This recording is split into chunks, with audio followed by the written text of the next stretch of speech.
అందరికీ నమస్కారం. నేను రాముని కాదు, ఎవరు చెప్తే నేను ఫీల్ అయిపోయి వదిలేయడానికి. అది నాకు అమ్మ తర్వాత అమ్మలాడు మా మాది. మీరు రామాయణం చదువుకొని మాట్లాడండి. రామచంద్రమూర్తి త్రేతాయుగంలో మనిషి ఎలా బతకాలని మనకు త్రేతాయుగంలోనే ఆయన మహావిష్ణువు అవతారము రామావతారం ఎత్తి మనకు చూపించినాడు. సీతాదేవి ఇక్కడే ఉండమ్మా అంటే లేదు నేను నీతో పాటే వస్తా, అడవులకు వచ్చింది అమ్మవారు.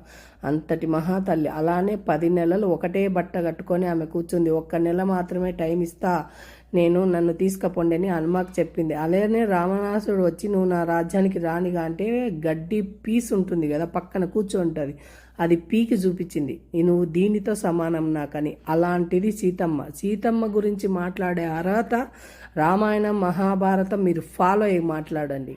లేకుంటే రాజకీయాల్లోకి రావాలని అడ్డదారులు తొక్కే వాళ్ళకి ఈ ఉదాహరణలు చెప్తే మాకు కోపం వస్తుంది. రామచంద్రమూర్తిని ఎవరన్నా కోపం వస్తుంది. సర్వే జనా సుఖినో భవంతు.